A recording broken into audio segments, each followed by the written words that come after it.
Like, what is it that Sharif Cooper hasn't done that I can say he should do to say he's done it all? He won that championship. That was it. Everything. He's done everything. He's scored a lot in assists. The only thing that can cap off his career is becoming Mr. Basketball. So why is it that when I watch Ryan Odom, did I feel like he's the best player?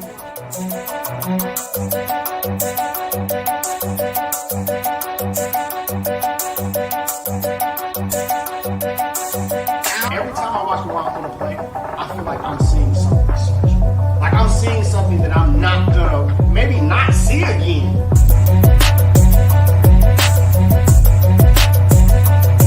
I said that for a long time. BJ Boston was my favorite high school player in Georgia. I don't get that feeling that I'm seeing something I'll never see again.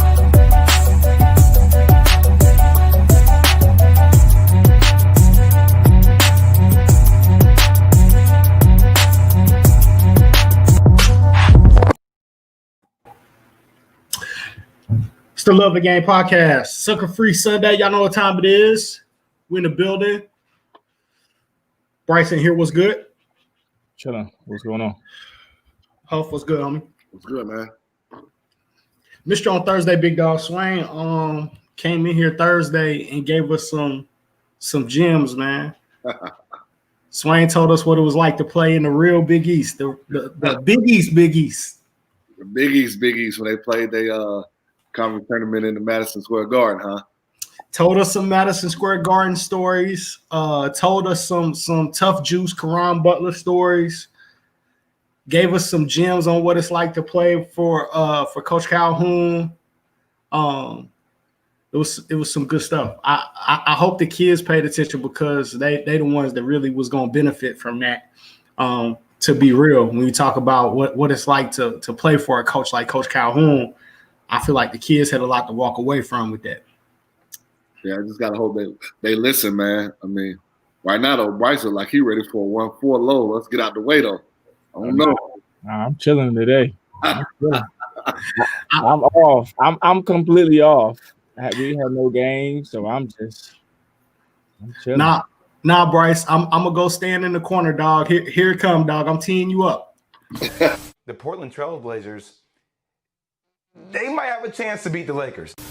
If the Portland Trail Blazers get in the playoffs, they will beat the Los Angeles Lakers in the first round. I am picking Portland to beat the Lakers. The Lakers cannot defend the three. Last night, Denver shot 57% on threes. Did not miss any in the fourth. Denver's backups did not miss any in the fourth. If you can't shoot the three and you can't defend the three, you can't beat Portland. If you can make shots and you have elite guard play, you can beat the Lakers. I am very, very worried about the Los Angeles Lakers in the first round if they play the Portland Trail Blazers. I'm not going to go as far as to say it's a foregone conclusion they'll lose, but they could. And here's the prediction I will make. That particular series would go 7 games. The Lakers should be worried, and they should be scared because for asking who gonna guard Bron, who gonna guard AD, which are valid questions, who the heck gonna guard Dame? That's my real concern. On any given night, we've seen LeBron, and you've talked about it recently. Like LeBron, if he go off, he might go off for 35. If Dame go off, Dame going off about 45, 50. Yeah. Plus you got CJ. Plus you got Nurk. And then you got Melo, who's showing himself to be the Hall of Famer that he truly is all over again. So I look at the totality of the Trailblazers, and I think that the Lakers will be in big, big trouble. I'm concerned about the Lakers. I'm concerned. They may go down in history as the third team to lose to an 8th seed in the first round, because this is the best 8th seed that the NBA has ever seen in NBA history. When the Blazers win tomorrow, they'll be matched up against the Lakers. And look, I don't say this as a hot take, I say it as fact. The Blazers have a better starting 5 than the Lakers. The Blazers have a better starting 5 than the Lakers. Look at the Lakers depth chart. Look at the Lakers roster. Look at the Trailblazers roster. The Blazers have a better roster. Yeah, they sound ridiculous. Not only they sound ridiculous, like who hired? Talk your shit, Bryce. Hey man, It sounds like somebody needs to be replaced as analyst because they just sound stupid. And why are we talking about a team that lost 4-1? I mean, obviously we know Dame got hurt, but like the Trailblazers didn't even have enough depth. Not just Dame though. To Portland's defense, Zach Collins, Nurkic, they didn't have enough depth. It was evident from the very. And when the Lakers decided that you weren't going to beat us with threes, Portland didn't have an answer to. In the first game, all they had to do was make one adjustment on the pick and roll, and then defensively, what are they going to do with Anthony Davis when he's hot, when LeBron's doing what he's doing, and so on and so forth? Like that, to me, that had to be fake. That had to be fake. They really did. I told y'all. I said they had to be scripted. Portland gets on real hot streaks, but they also go on lows, and they're not very defensively sound. So they are what they are. A 4-1. The crazy thing was, I was not worried. I wasn't worried at all after the first game, and everybody was. You weren't concerned. Bryce, I was worried about it. Bryce, I put on Twitter. Everybody was talking about the Bucks and the Lakers after game 1. I said, watch game 2 and watch the adjustments. Yeah. And we'll have a discussion. Man, I said a long time ago, Dwight Howard was, he was going to be solid. He hasn't been as solid in the playoffs, but he's had a solid year. I think the Lakers. I still think the Lakers are going to miss Avery Bradley in the sense that he can guard those point guards and get around those screens and so on and fight through those screens and so on and so forth. But other than that, I still think they'll win. I got to give you credit, Bryce. You called the Dwight Howard having a solid year a long time ago. Like, I can't remember exactly when it was, but it was might have been like at the beginning of the season. Yeah, we were in the studio. Yeah, we way before COVID popped. Way before COVID. You're right, and we all laughed at you. Yeah. But you were right. Dwight Howard has looked good. I mean, some games are better than others, but he's looked good. I think the question is going to be if Houston finishes that series out, how do the Lakers with their bigs, because they play JaVale McGee and AD, they play Dwight, how they going to handle small ball when they're spread out? And Houston has done a good job of putting guard on guard ball screens, and they're killing you with what you're going to decide to do with that big who's guarding Eric Gordon, who's guarding PJ. I think we saw in the years past playoffs a way to defend James Harden and his stuff. But do the Lakers have that? I mean, I don't think it matters who you have. I think if you have those two people at the top, how they played him, two people at the top, and you kind of just shadowing him the whole time, he's basically playing 2-on-1. You basically daring somebody else to beat you. Is that the strategy even with Westbrook out there? And Eric Gordon? I mean, I think that's the thing.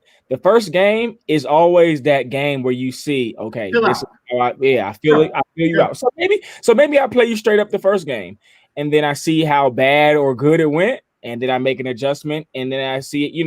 Like if I can keep James Harden in under 30 or something, I should be okay. So I think what the other way around though too. We're looking at a lot of Houston offensively. Exactly. We gotta look at Houston defensively. Exactly. What do I do with AD and LeBron? I don't like Houston at all, but they have been better defensively. But it's going to be a game. It's a chess match game. Is the small ball going to win, or is playing your two bigs going to win? Or who's going to have to make the adjustment?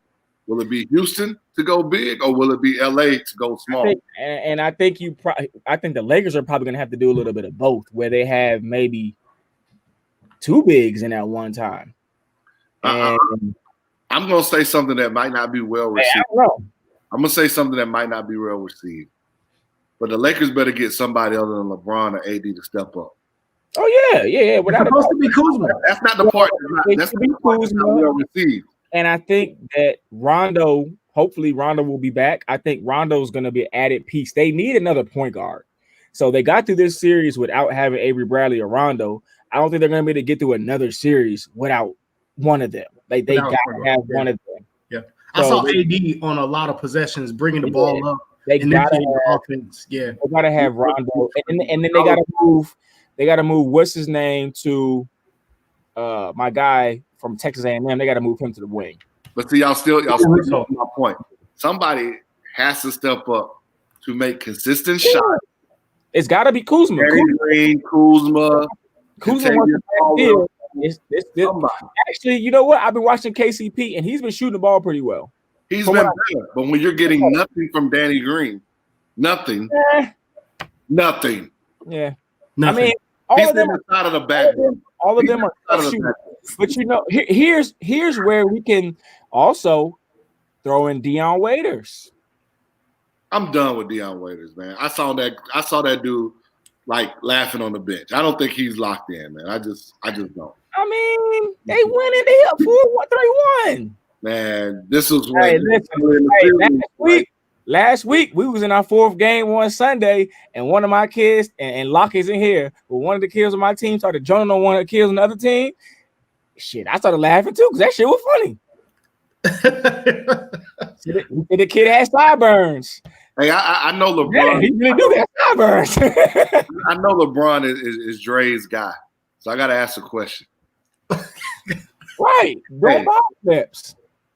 Luka was doing bottle flips. What's up, Cherokee Legacy? Hey, if coaches, if y'all watching and y'all ain't checked out Cherokee Legacy 16U, you probably need to do so. They got a 6'11". So Dre, I'll just leave it at that. So Dre, do you think as a third wheel, I ain't talking about the second wheel, as a third wheel is really tough to play with LeBron? Of course. I think it's tough to play with any ball dominant superstar. I think it's tough to play with James Harden. I think it's tough to play with Westbrook. I think it's tough. Any ball dominant. Yeah, because those catch and shoots are harder than we think that they are. Yeah. Because you have to hit them at such a high percentage. You gotta make those, man. So you tell me a third wheel that's been more productive with LeBron than he has been in his rest of his career? A third wheel that's been more productive with LeBron. What do we count with? What do we mean productive? Yeah. Numbers? I'm just going number-wise. I'm not going to tell you because, I mean, if you go by just winning championship, that's different. But you're saying third wheel like J.R. Smith, Danny Green. J.R. Smith's not been third wheel. I don't know if that's – I'm talking more like your Kevin Loves. Kevin Love did nothing. Kuzma is a third wheel. Kyle Kuzma might end up being his best third wheel if he plays like we know. Chris Bosh? I didn't consider Chris Bosh a third wheel. No, he was a third wheel, bro. You can't compare Chris Bosh to Dwayne Wade and LeBron James. I don't look at him as a third wheel. I look at him more as a piece of the trio. I don't look at him as the third option. He could have been the first option. No, he was a third option, bro. Let's be real. Okay. Well, I mean, I just don't look at him like the third. I mean, technically he's not, but like in that scenario, I look at Dion Waiters and them dudes as third and fourth options. Chris Bosh to me was his number a legit bucket. His number is down too now. I mean, which they do though. Yeah, he had to. Yeah. I don't know, but I think it lies on Kuzma, and I think the bigs are gonna have to combine for like a double-double, like JaVale and Dwight somehow going to have to contribute buckets. Like they got to get some buckets. They need a consistent third wheel. I'll just leave it at that. Consistent. And and with Rondo coming back, it will change the dynamic of their game and the flow because LeBron doesn't have to have the ball in his hands so much as well as some of the other guys. He's going to facilitate a lot more. I think it's going to make it a little easier for some of those guys to get those shots off. I don't know. I don't know if the Lakers really need a third wheel. I think they need to do it by committee. I think we're so used to seeing those 3-man teams dominate. They had their run with those 3-man teams, but traditionally it was a lot of 2-man basketball. The Lakers, won championships with Kobe and Shaq, and it was by committee. Who was that third step up person? Robert Horry, Derek Fisher. A lot of big shots came from a lot of different guys. But now when I look across the league, I see a lot of two-man basketball. I see, Kawhi and Paul George toss up for their third wheel in a lot of games. I see Chris Middleton and Giannis toss up for who their third guy is in some games. So you see that across the league quite a bit. I think probably one of the more balanced teams, even though they're struggling to beat Utah, is Denver, especially now that they get Gary Harris back. That's going to be really helpful for them. But could be too little too late, though.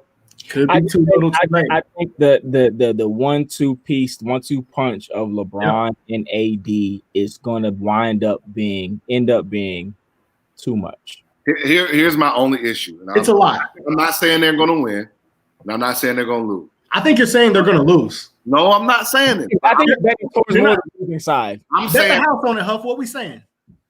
I'm saying they rely a lot on both of those two to bring it their A game every night. Of course. But hold on. But listen, Paul George went games 2 through 4 and didn't have his A game, and they still could win. I don't know if the Lakers can go. They can't. Speaking of Paul, you're not going to get two Paul George 2 game through 4. AD has shown he doesn't show up. AD and LeBron. Let's be real. AD has shown he doesn't AD show up. just had 40.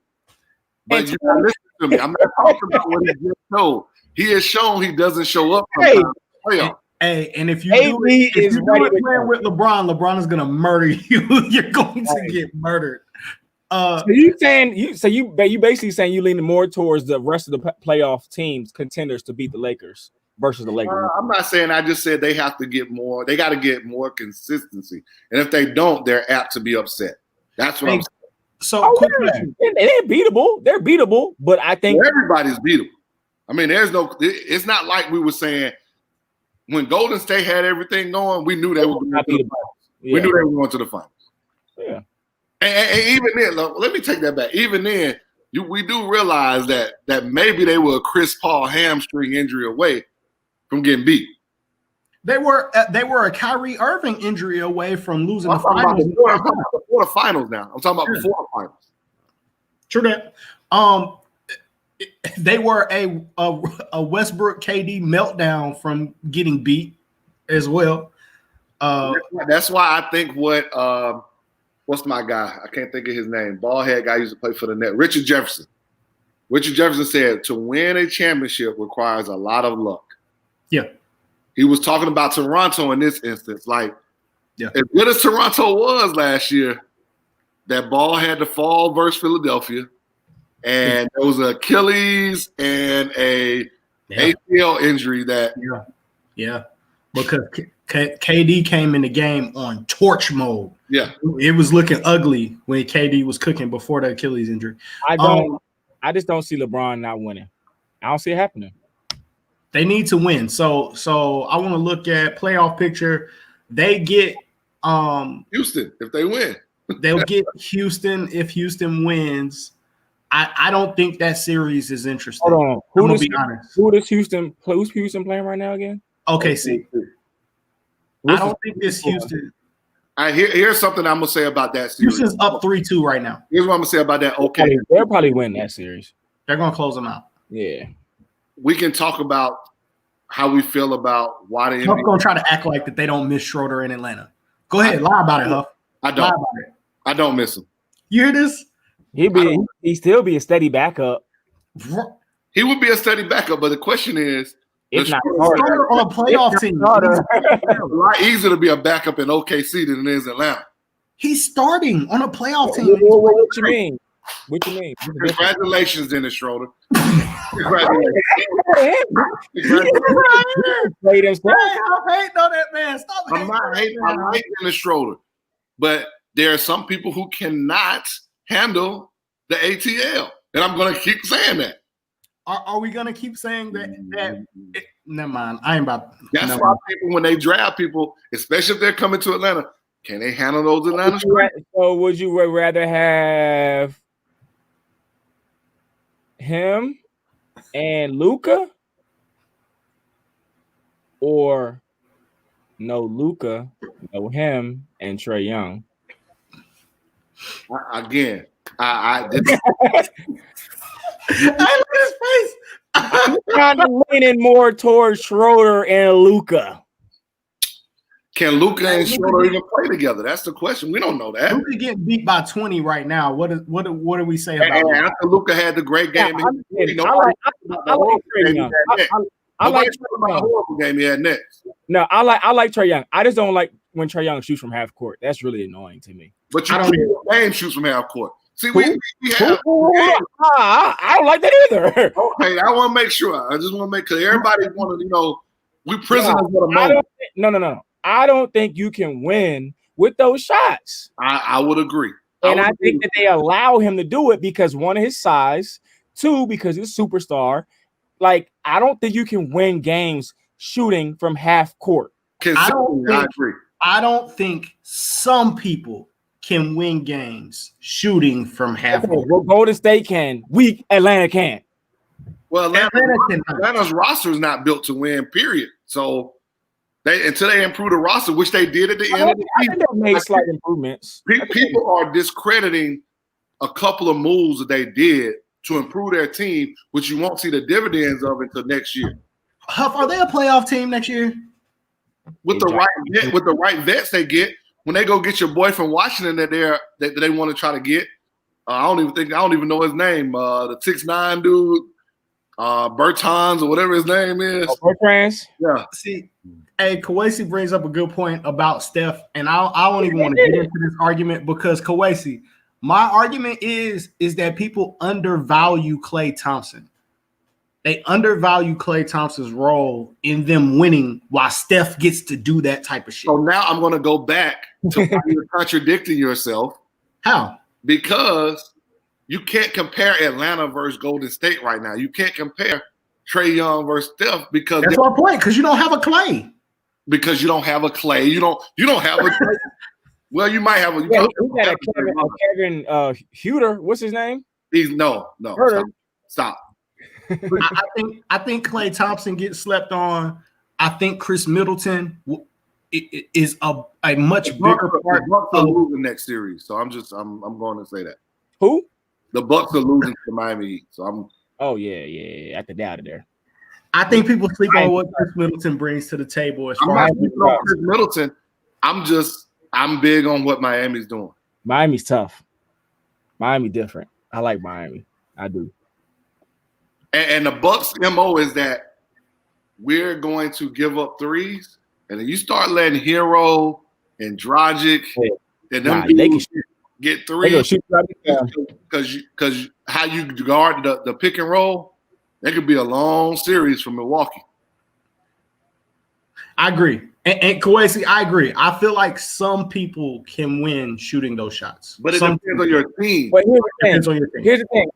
Like Huff said, I think that they had a better team that allows those shots. I don't think the Hawks is in a situation that they can allow those shots. Let's think about it. Let's think about it. I'm going to show Pat Beverly some love. If Pat Beverly played in Portland, Dame could shoot those shots, and Portland is going to win in the playoffs. Portland doesn't even have a defensive stopper, so you're right. At all. Atlanta doesn't have a defense. That's part of their problem. They don't play. So that's why I said two of the things that they did that go under, people don't notice, is the fact that Clint Capella trade they made. It's going to help. It's going because they didn't have a rim protector at all. It's going to help. Yeah, that's going to help. Look at that love. Klay was one of the top. Yes. Hey, gotta play D. Kuwait, I love you, but that's one of the worst terms I hate. You're right about both ends of the floor, but that's what you're supposed to do. I hate the two-way player. we in a game full of specialists now, man. Everybody's a specialist. Yeah, Golden State top 5 team defensive. Yeah, for sure. They're gonna play. Offense was part of their defense as well. But. Hey, Kowalski, I know we're getting off topic, but I saw your tweet, baby. If he's number 7th ranked in the state, Get the fuck out of here. That ranking is bullshit. I don't even I see, and I wasn't even gonna talk about it on the show. That ranking was such bullshit.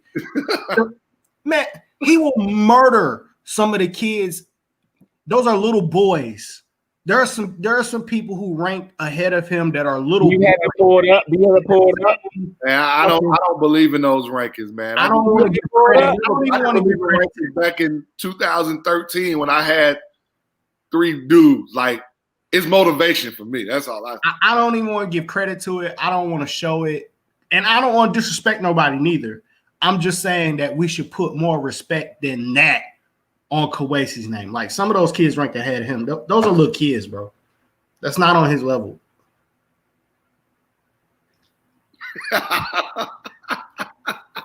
What he saying?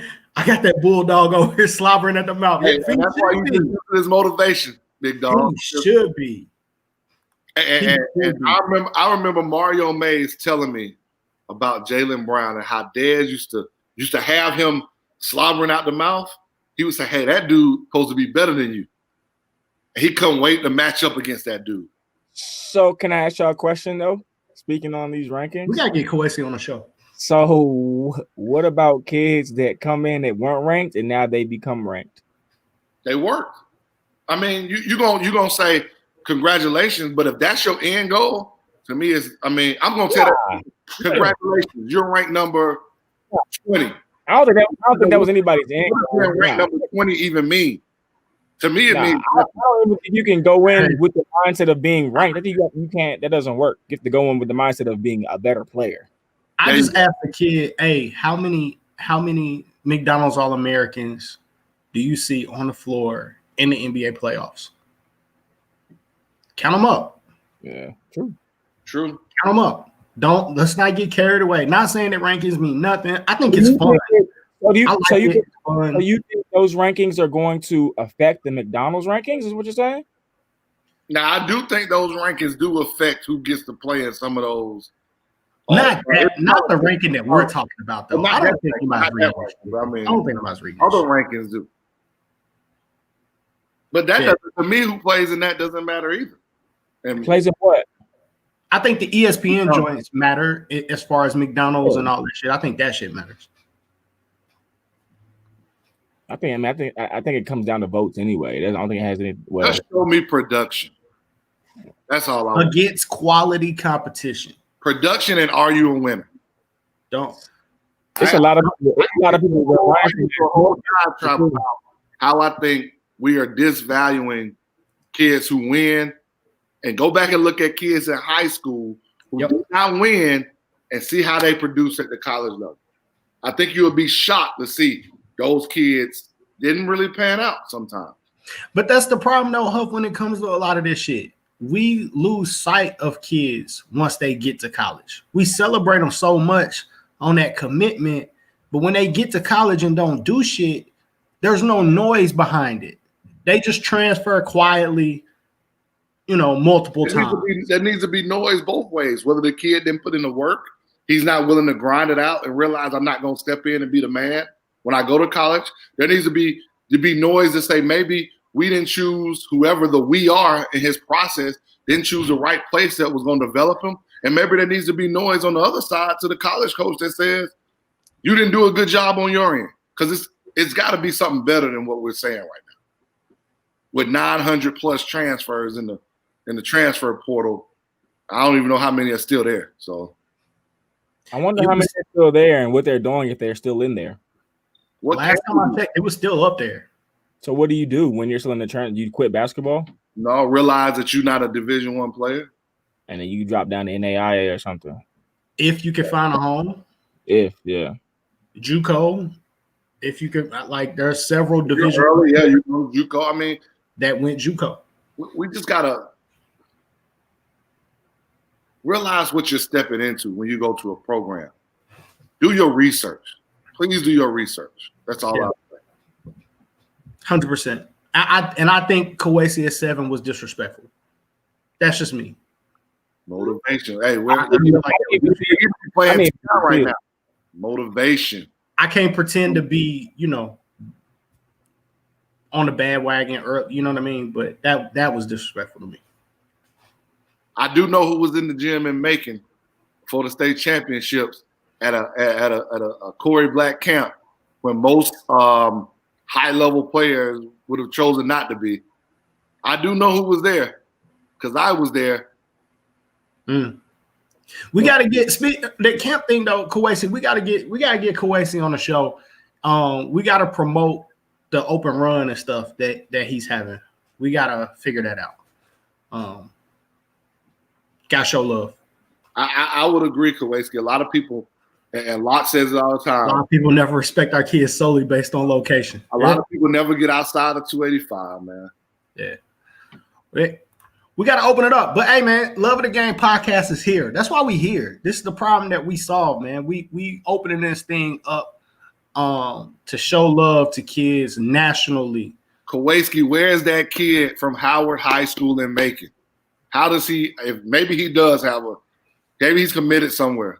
But why is that kid not committed somewhere if he's not? I can't think of the kid's name, but I think you know who I'm talking about.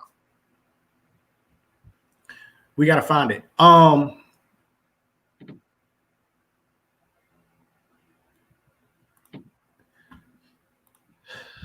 Yeah, it looks like at the end of the third, 83-65, Clippers over the Mavs. The exciting game, I think, is going to be the Nuggets and the Jazz. That's the series to watch to me.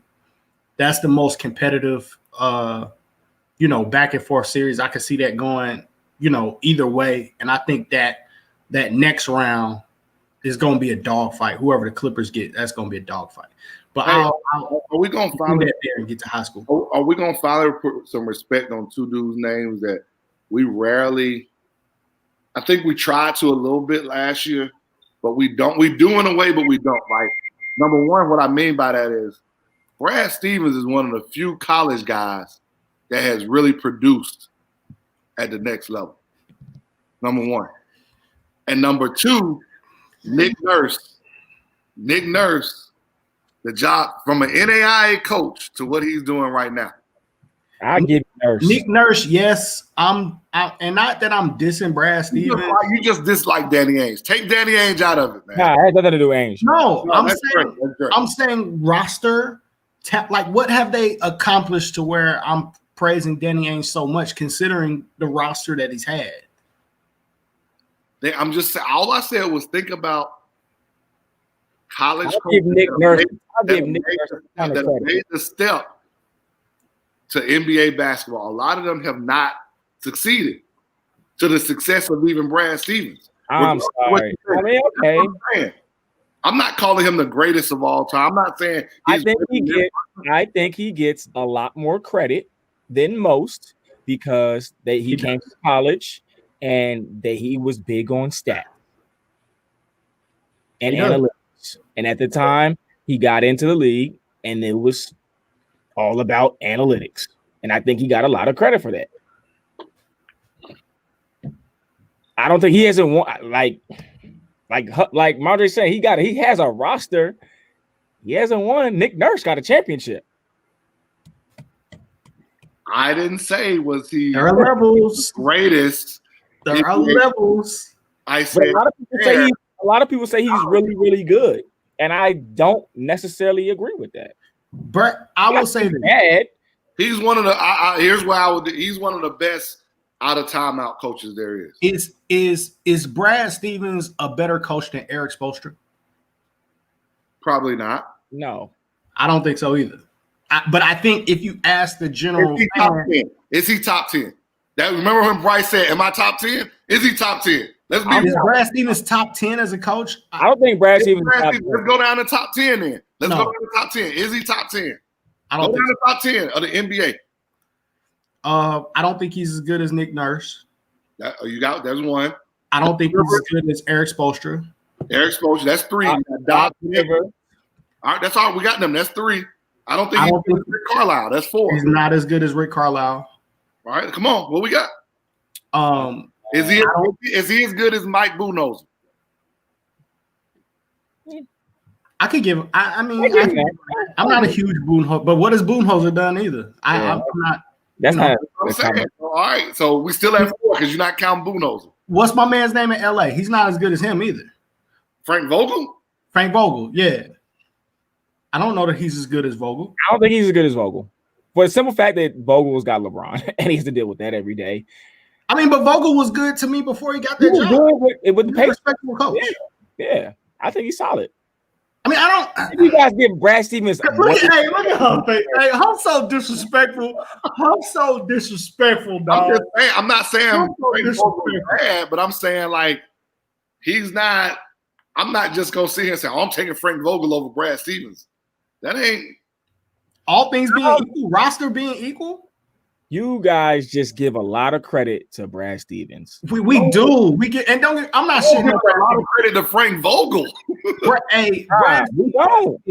Brad Stevens has proven that he is a legit NBA. He's a legit NBA coach. He's a top 10 coach in the NBA. He's a top 10 coach in the NBA. And y'all know what man credit. If we can look at the coaches list, we probably can come up with more that are better than him. I gotta look at the top 10. I gotta look at the coaches list too. Huff got us on one today. I don't know, bro. Hey, I went here Thursday. I've been. What? I mean, I'm just saying, like, this series he's matched up. Mark Malone. This will tell me better than Quinn Snyder. This will tell me a lot about Brad Stevens this season. They have completely bought into what he wants to do. Well, Marcus Smart. I can coach the Celtics. It ain't about stats and analytics all the time. You can coach the Celtics. They have a hell of a roster. Huh? It's about It's about player management and getting them to getting the most out of them. This shit ain't all about stats. Wow. They have a when he took over, they were trash, right? How? Bro, he's had a roster ever since he's been in the league. He's never had. Great. You got them. When he first took over the Celtics, put him with John Wall and Bradley Beal, and let's see what he does. I bet he'll win in Washington. Hey, I don't think so. I just want to call off some names on this Celtics roster. He's not Jason Tatum. A problem. Damn near could be the next Kobe Bryant. Kemba Walker. A problem. One of, if not the best point guard, top 10, 15, 20 ever. Kemba. Jaylen Brown. Kemba, nice. Problem. Marcus Smart in his role. Solid. Problem. Robert Williams playing well. Problem. Daniel Tice. Gordon Hayward. Enes Kanter. Carson Edwards. This is not before the other trades when he had the other guys before that. You got certified hoopers on that team. Never had. What y'all saying is that Brent Brown should be good because Philadelphia, last year when they had all those players, should have won. That's what y'all trying. To me, the players have to make sense for the style. When the trade that they made, to me, was a bad trade. I wouldn't have brought in Tobias Harris. To me, they messed up what they were trying to do. To me, you needed more. You needed another crafty point guard. You needed to move Ben Simmons to make him a full. Greg Popovich. We're missing in all of this. Greg Popovich and Steve Kerr. So that's what we're missing in all this. Steve Kerr, Popovich, Doc Rivers, Phil Jackson. All of them are coaching right now. I'm just giving you names. He went to film, bro. I'm just giving you names to back up my example. All of these dudes, these coaches we're naming, are player and roster managers. Yes, they had great schemes and systems, but they managed what they had. Hasn't managed. I'm just saying. To me, not to the best of his ability to get what. No. Hey, has he done a better? Put Popovich in Boston. Put Phil Jackson in Boston. Put Doc Rivers in Boston. Put Doc Rivers in you probably wouldn't beat them. You're gonna win. You're talking about Doc Rivers like he's in Phil Jackson territory. The man. No, relax. And when it comes to field, let's relax on field a little bit too, because you had the best players in the world both times that you were dominant. All right, you putting Doc Rivers in Greg Popovich territory, and he's not. He's not. No, he's not. But neither is Brad Stevens. I don't think Brad Stevens is in Doc Rivers territory either. I think they are good at managing what they have on their roster. Are you taking had a good roster? Are you taking Mike D'Antoni or Brad Stevens? I hate Mike D'Antoni. I'm not taking Mike D'Antoni. That ain't even a good comparison. Come on now. I'm not taking. Hey, I'm not taking Mike D'Antoni ain't to City for wings, bro. He can't go nowhere with me. Wow. He can't. I feel the same way. I respect Mike D'Antoni the same way I respect George Karl, but I'm not taking those guys with me. Whoa! So you think I'm not taking those guys with me? George Karl? I'm not saying they're equals as in coaches. George Karl, I will put ahead of but in the same way though, they are very inventive. You know what I mean? Like I can't knock what D'Antoni took. Inventive too. He took what Don Nelson did to another level. So what do you think about Don Nelson? I love Nelly.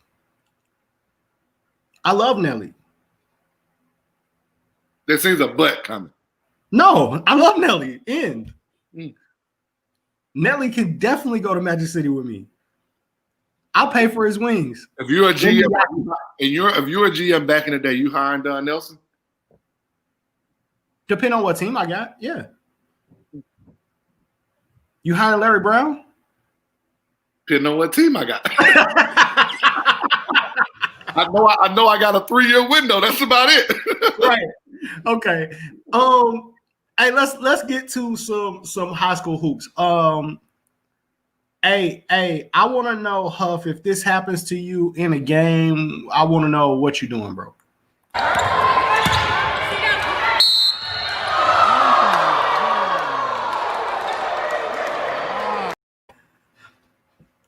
Huff, you getting kicked out? Like they called a foul?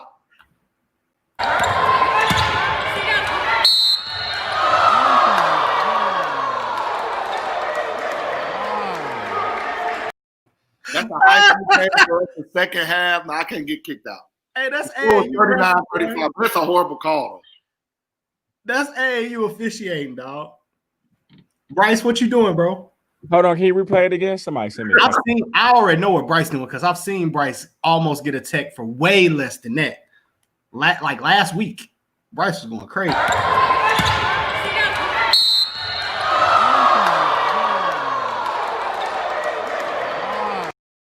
What did they call it? A foul? They called a foul. That's the same thing I said, Bryce. What they call a foul? They called a shooting foul on that, bro. I'd have been like, let me help you out. Like, that's just ridiculous. They called a shooting foul. Yeah, but I will say this: I had a chance on Corey Black. I probably would have went hard on the ref, but the thing is, I would have walked down towards the other end of the baseline, so the ref couldn't really know I was talking about them. So I'm gonna say this: I had a chance on Corey Black's last networking event to be put in a breakout room with an older ref who's trying to get new refs into the business because they're struggling. And that's probably part of the problem, man. They don't have enough quality refs out there to make these decisions. Hey, who wants to be an official, bro? Have you listened to parents? I don't even sit next to parents when I go. I don't think the money is worth it to be an AAU official. It's too many games. I didn't say even a high school ref. Parents are awful at games, bro. It's a tough job. Refs the whole. Nobody's ever going to be happy with your refereeing. Never. Hey, that little $25 y'all giving me for that game, bro, that is not worth that 25, dog. Yeah, I almost got a little technical foul the last game. I forgot what it was about though, but I didn't. Oh yeah, he was just in his feelings. I'm like, bro. He got mad because I said something to Locke on the bench, and he's like, "You can't do that." I'm like, how the hell you would tell me what I do over here on my side of the court, bro? I guess he didn't want to get showed up. It sounded like he made a bad call. I don't know, man. Refs be in their feelings. Hey, we gotta check in. Luka Doncic is going off. He's 34, 8-8 right now. I'm sorry to interrupt this conversation, but it's 9 minutes left in the basketball game. The Clippers are only up 6. Well, and that's my problem with the Clippers. That's my problem with the Clippers. Here you go. They're never focused enough. They lose focus. Think about the game Luka goes off, I think. Game 2, they were up 20. Problem with the Clippers, man. That's tough. I think if that call were me, I'm probably going to react in a way that's going to get my team in trouble off of initial reaction. And that's what you got to realize now. I mean, I don't know if it was quarters and halves, but if that was the second half, because it showed a 2, I can't get thrown out at that point. And you got to realize high school basketball, you get thrown out. That's 2 games suspension. Money. Yeah, fine too. And your AD coming after you now. So what do you do, Huff? Do you walk? What? I have seen you blank stare an official down to the ground. Hey, all you want. Hey, look, hold on. Huff will put his hands on his hips and just be like, it's better than getting thrown out. It's better than getting thrown out. And it's why I learned this from when I coached college. You have one of your assistants get the actual names of each official. Because I've realized what they hate is, hey, Mr. Official, Mr. Official. Hey, Mondre, let me talk to you for a minute. Why do they hate Mr. Official? You're an official. Miss Lady. I can't call you Mr. Ref. Miss Referee Lady. Mr. Ref. They so sensitive, bro. They very sensitive.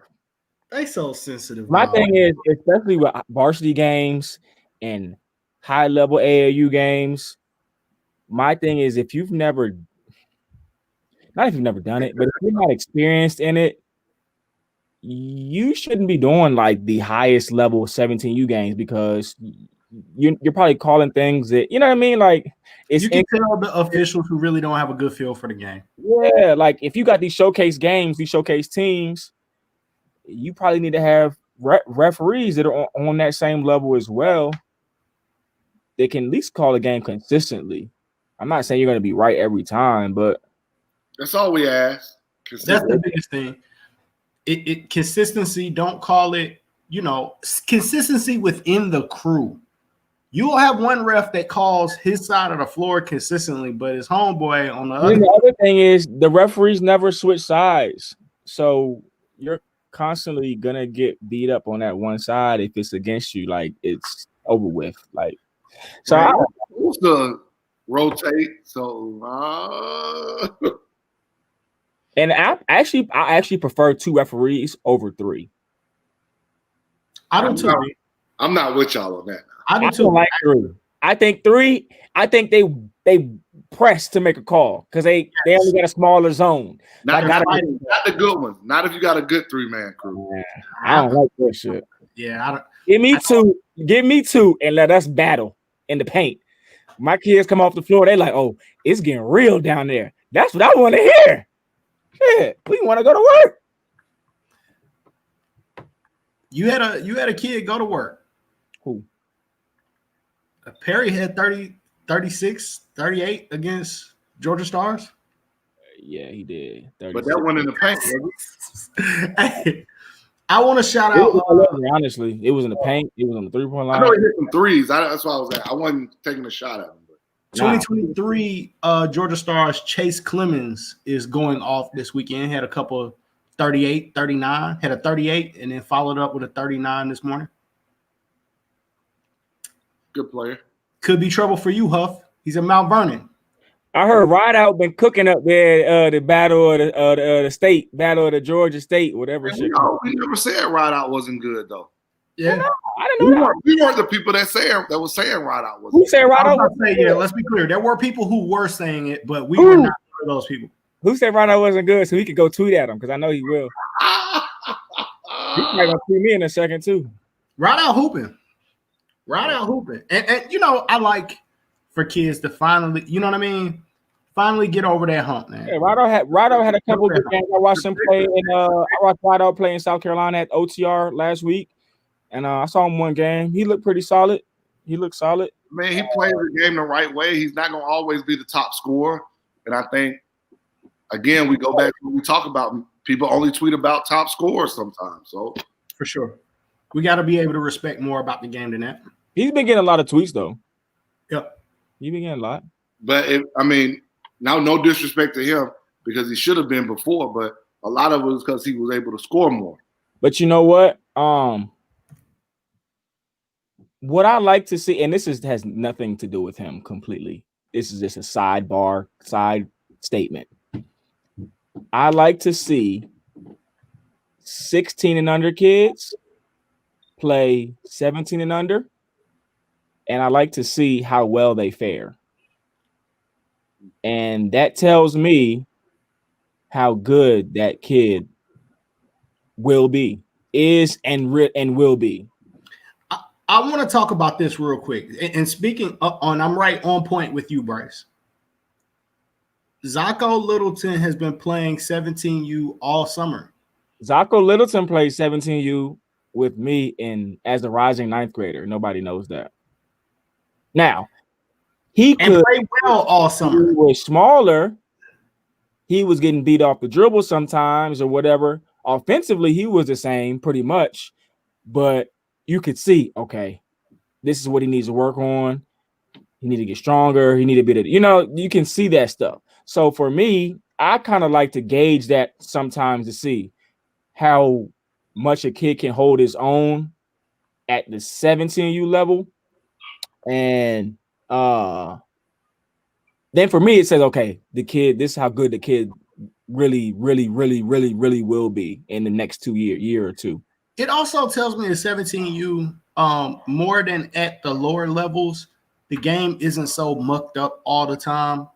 Sometimes in a lot of 17U games, the spacing is better, the ball movement is better. You get to see them actually run sets, which you don't see that. Yeah. Part of the reason why the kids I had struggled for a little while is because they didn't know how to play a 17U basketball game. Meaning, there's a big difference between 16 and 17. And meaning there's guys that can ISO and there's guys that can catch and go low post. It's a cleaner game. It's a more physical game. It's less turnover. Sometimes it's a half court game. And the kids I had didn't know how to play that way. Yeah. So when it got towards the end of the summer, they started to run their sets. They started to play a little, you know what I mean? It's just a different level when you're playing 17U. That's why I say sometimes when I see younger kids that are talented, I like to see them play, because also if a kid needs to work on something, you can see it in that 17U game because it'll come out. And then by the time they get to 17, there's nothing that anybody can do to stop them. You know what I mean? Yeah. So I've seen younger kids play up and you can say, okay, you probably need to work on your jumper, your catch and shoot, knocking the shots down. You probably need to work on playing above the rim. You're this tall, but you're still laying the ball up when you drive. No, you probably need to go try to dunk on somebody. So just a random thought that I have sometimes, like, oh yeah, I see what that kid's doing. I see. What organization do we feel like has had the best summer in Georgia? I think the Celtics started off looking like they were going to be world beaters. Yeah. I think YRN 17U has had a really good summer. They've been consistently. They've been consistent. Very good. They've been consistent. I think YRN has had a very good summer.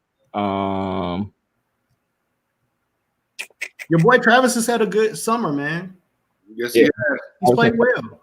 Yeah. Travis Burris from Team Honcho.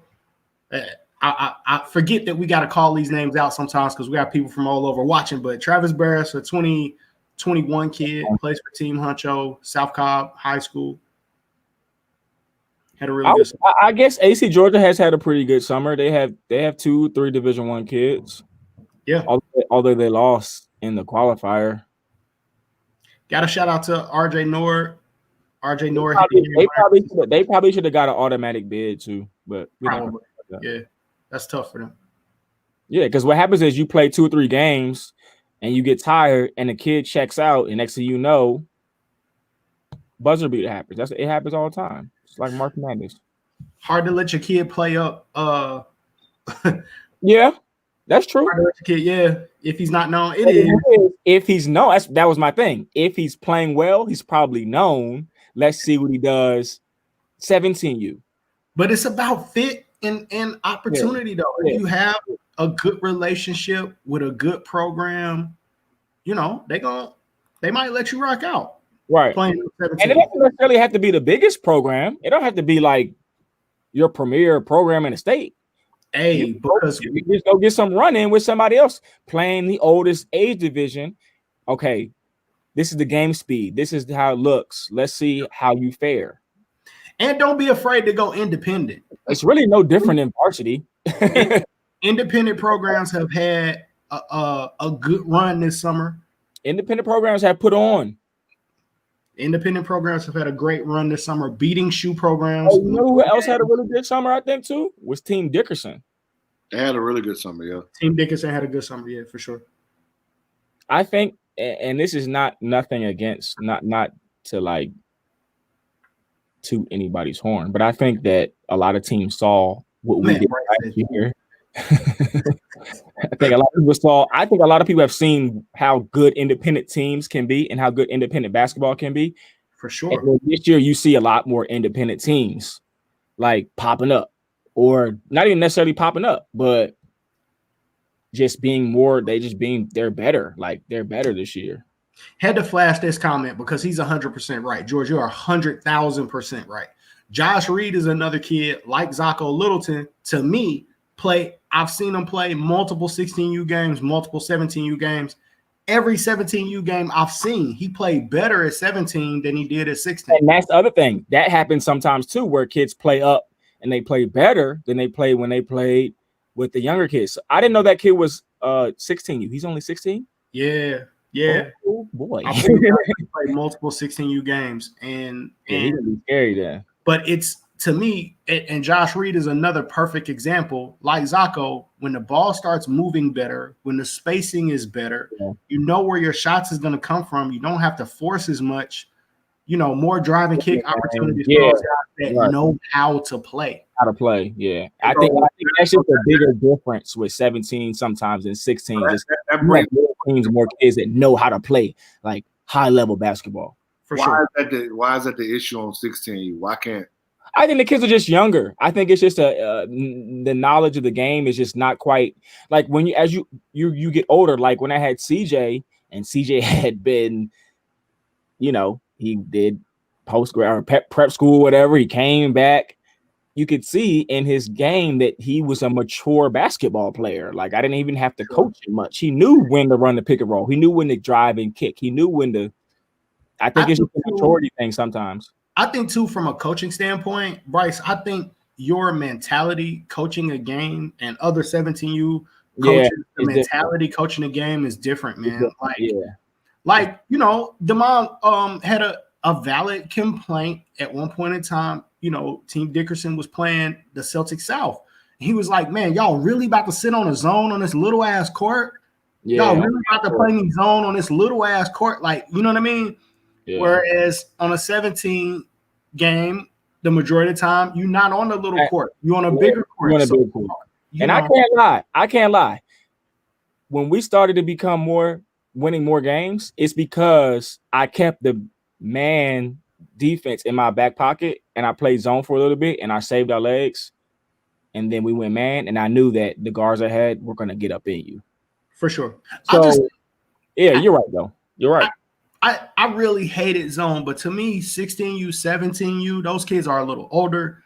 Yeah. I'm okay with it. Gotta play, man. But, when you run inside the side instead of on a full court. Here's the other thing, though, Mondre. In all fairness, that Atlanta Celtics South team was probably outmanned and outmatched.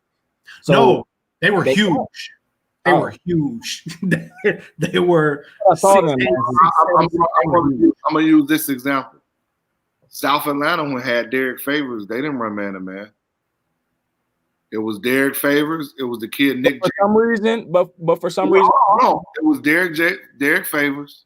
Yeah, obviously know where he went. Nick Jacobs, who started Alabama, ended at Tech, I think. It was the kid Dominique. Can't think of his last name. He went to Rhode Island. Then they had Andre Malone. but went to Auburn, and they had a smaller guard. So they were 6'5", 6'8", 6'9", 6'10", and they played 2-3 zone. But in high school, I think you can get away with playing zone more in AAU because AAU people tend to say, we should be getting up and down, blah, blah, blah. Like, I feel like high school, you know. So I listened to something that said everybody wants to talk about pace, but you can't have pace unless you get defensive stops. Correct. I'm devil's advocate, right? So if I'm all about getting defensive stops so I can get out and run, here's the thing. Why I don't play? Here's the thing, Huff. Kids in AAU, they'll let you score and throw the ball in and get down the court. Facts. Then that is a problem for me right there. Facts. Nah, I've seen it. Like, they'll let you drive past them, go make a layup, not help or whatever, not even try to help, so they can get back on offense. So what are we teaching if that's what we're allowing? I don't think it's about what we're teaching them though. I think some kids are just different. That's what they're gonna do. Yeah. Huff, some kids are just that's what they're gonna do. Different. I promise you. Some kids are just different. And it's but we're supposed to celebrate that kid to get a scholarship. I mean, but we're not supposed to celebrate kids taking 30 shots to get 30 points either. It's the same thing. It's the same thing. I'm on both sides of it. Yeah, we do. You know, there are guys that coach AAU and coach it the right way. There are kids that have wanted to play with us this summer, and I was just like, I can't really win with him. Now, is he talented? Yes. Is he going to bring the cameras out? Yes. But I knew it was going to be hard to manage that kid and get him to play together and help us win games. Yep. There's kids like that. So I might only be able to handle one of those kids. Every kid is not a great fit for every program. I've turned away research. But I've turned away kids that you know, and it all worked out for the kid, but I've not pulled in kids that would have been the best player on our team. By the way, sayonara, Dallas. Yeah, you're out of here. I think for independent programs, independent teams, gone fishing. Independent teams, independent programs, more so than shoe teams, winning matters because winning gets you publicity. Winning gets you tweets. It gets you whatever else you need for those independent kids that are sleeping. Back to what I said, Bryce. We've got to put more value on winning. Yeah. Now, shoe kids and shoe teams, they probably going to follow them just because anyway. But independent programs who might have sleepers, if you're going 0 for 3 in the weekend and you get knocked out and sitting home, it ain't gonna be no tweets. I'm with Andy. To me, just efficiency is important. You can't be out here jacking, bro. Can't. They will though. They will. Be out here playing Olay defense. Let it rain. Rain dance. Let it rain. Let it rain. Ice man. Hey, Bryce, you had one of those kids, bro. Who? I promise you, I watched you had one of those kids before. This summer? No, not this summer. But I watched you with one of those kids. Did I sit him down? Yeah. Not. Yeah. Oh, yeah. Yeah, your service is no longer needed. You know, trying to get kids to understand that, especially during live period, that if you're taking bad shots, you just shooting yourself out of a scholarship. So go ahead. Keep on. Yeah. Either I'm gonna take you out and try to save you and help you, or I'm gonna let you just dig yourself into a hole. I've done that before too. Tell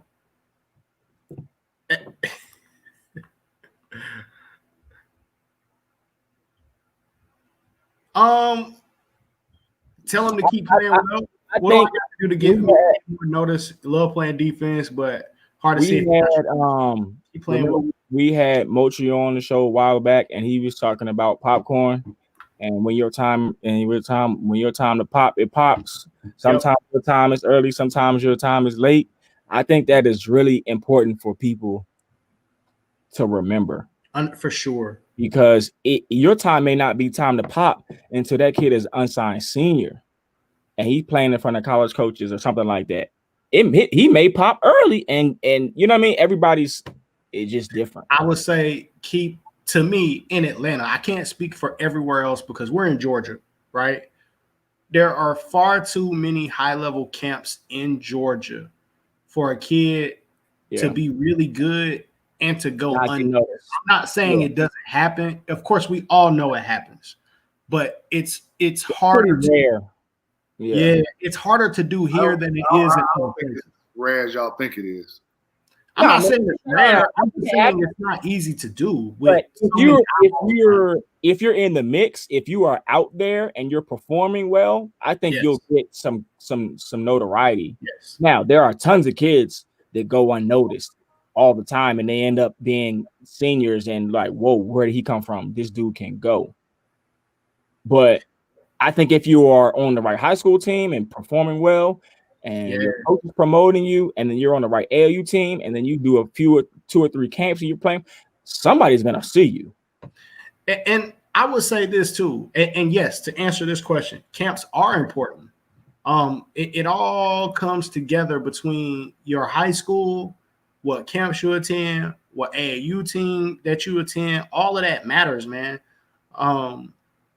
But if you send that kid to an on the radar camp and he plays well, he's gonna get noticed. He's gonna get, but I will also say as a coach too, the highlights from your school game, just post them. You don't have to, you don't have to blow the whistle. You don't have to do anything special. Post your highlights, post the stats, and people are gonna watch and see. People are gonna watch it. They're gonna watch, see, and inquire.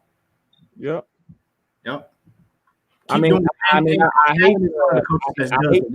I hate to use this example over and over and over again, but Terrell R didn't have an offer until April of his graduating year. Yes. So you're telling me the kid went from freshman, sophomore, junior, senior seasons. He probably had some D2 stuff here and there, but I really don't think he had that. Yep. But when it's time, he kept working and he made a few changes. Yes, he switched AAU teams. He switched high school teams. Some stuff happened along the way. But when it's time came to pop, it popped. I would say, keep going, coach. Keep going. Bryce is 100% right to me. 100%. Keep going. Keep pushing. Keep putting them out there. Like, post that film. And the reason why I say you don't have to make a big deal about the kid, because some college coaches are going to look at that tweet a certain way if you do. But if you put it out there, put the stats out there, let it stand on its own, he'll pop. Mm-hmm. And I think a lot of times in recruiting too, I think recruiting with it when it comes to younger kids, underclassmen, I think college coaches are aware of these people. They know who they are, but they're looking for their immediate needs. You know what I mean? I don't think they're really always looking for kids that are 2 classes under what the class is currently. So I think you got to just stay grinding, like grinding. And I'm convinced that coaches like Tim Kaine know every kid. Like he knows, bro. He knows every kid, bro. Who? Like Tim Kaine, like C-Rob. They know every kid. They know everybody. Yeah. They know every kid. My man Tim Kaine called us this week. Knows every kid, bro. Like, I've heard his name come up multiple times. Like, he knows every kid. If I were a coach and if I were a kid, I would do what you guys do. I would keep posting the huddles. I would keep tweeting out my stores. I would keep trying to win games. I would keep trying to position my kids for the best opportunity, whether it's shoe team or independent, to play. Because if you don't play, you can't get evaluated. But I think he puts a good comment right there. I think this season is different. whether we have a high school season or not. If we don't, then it's really crazy. But even if we do, there's so much craziness going on right now. It is nervous for a high school senior. You can do all that, and it can still end up having nothing because here's the thing. 90% of the college coaches I've talked to, they're not coming out to February at best. Right. If you're talking about Division I. Now, nobody's talking about the fact that right now, if the NCAA said any fall sport athlete is eligible to get another year. Yep. What if that happens for your winter sport athlete? Now you're really behind the 8 ball as of 2021. Changes a lot. Let's not mention the fact that if college coaches can't come out to February, your high school season is almost over unless you're playing near the state championship. The state championship is the first week of March. And many times college coaches don't come out to watch if they can't come to a tournament, and all the tournaments are over other than your region tournament. So I can understand what Coach Allen is saying about there's fear. There's some unprecedented fear and nervousness about what's going on right now because he can do all those things for his player. Yeah. Now, I agree. And I mean, for me, the kids that I have, I told the kids last week, I said, usually I have unsigned senior kids and they are pretty much desperate to get to the next level at this point. Now, you guys are 2021, so you have a little bit more time, but I still feel really bad for them because they didn't get the opportunity to play in front of coaches. They don't even know what it looks like in the spring. Like, that's part of being a 17U kid, you know what I mean? And experiencing the fact that, oh, shoot, it's West Georgia over here watching me in this game. I'm about to go hard. Sure. I feel bad for them because they don't even know what it feels like. They don't even know what it looks like. So we're playing in AAU events and tournaments, but really, that's not how it really looks. It really looks like a baseline full of coaches. Yeah, this has been different. This whole thing has been different. I think Kwesi makes a good point. Find relevant relationships. That's always important. But keep grinding it out. For the coaches that's doing the work, man, keep grinding it out, bro. Yeah, I mean, I think that's all you can. And I think, like you say, that work gonna show. Yeah, I think you have to be creative in these days. Like, sometimes, we post the huddles. I think sometimes maybe you have to get a cameraman and post footage that's a little more personal. You know what I mean? That's a little up close so you can see the action like right then and there, especially since the coaches can't come out and see like how a kid moves or how big he is, how little he is, whatever. You might have to do something that, you know what I mean? You might have to do something a little different, I think, to try to be resourceful to get their attention. I'm going to say this. I'm going to talk my shit a little bit because there are a lot of people who make money off of this game that aren't necessarily helping kids with that goal. So you might want to tag Love of the Game on your highlights. You might want to send us a kid's plays, a kid's GPA, stuff like that, because kids are getting offered from being on our show. Yeah. But here's the thing about that, Mondre. I think it has to come from like what Kwesi said. It has to come from a reliable source now.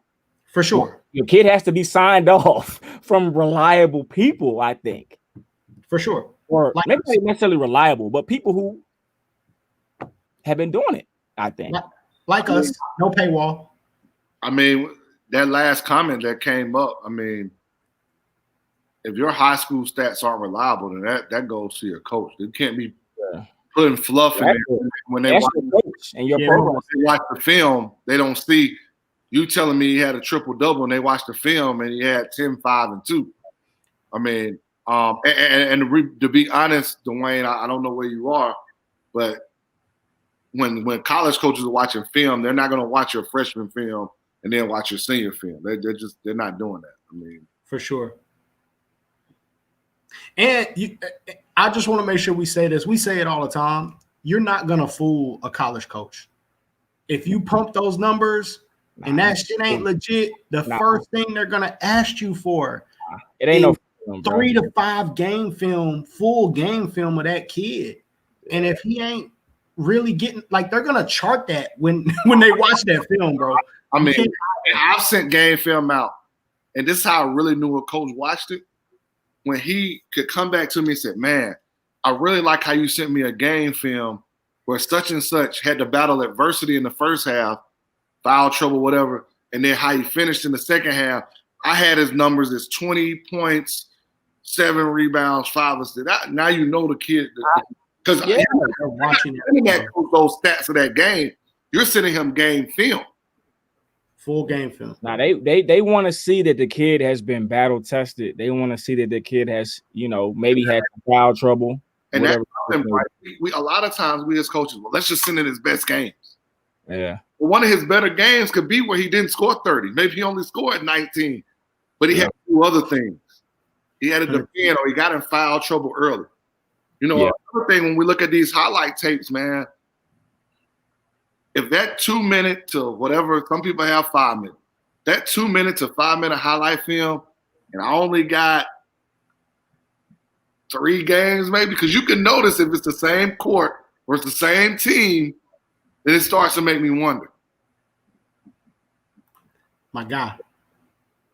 Oh, you family. Oh, man. You family. We just didn't recognize the tag name. You family. Hey, man, let's catch a couple plays real quick. I got some Watch Your Head nominees. One from a name I don't know how to pronounce exactly. So I hate that I'm butchering this name, but it's our first Watch Your Head play. Oh, yeah, I would.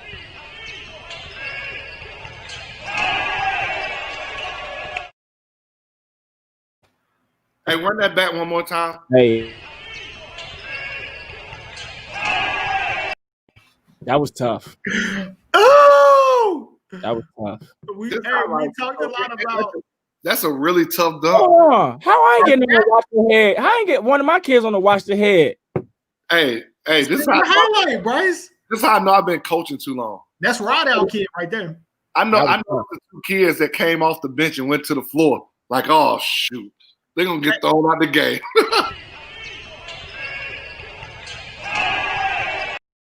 He low key like punched on him, bro. He turned on, leaned on him a little bit too. Yeah, punched on him.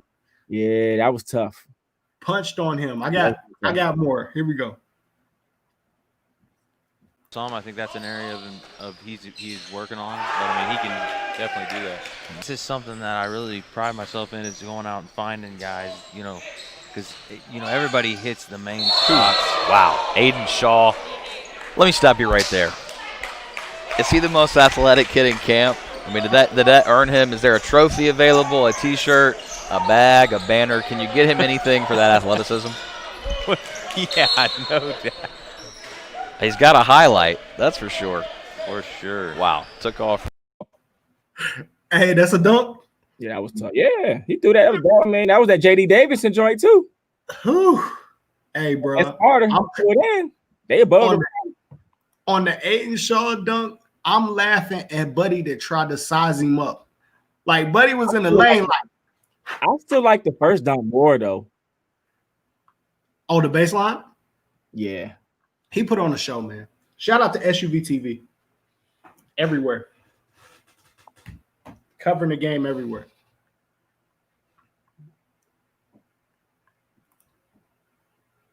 Yeah, that's final. Dallas, you're out of here.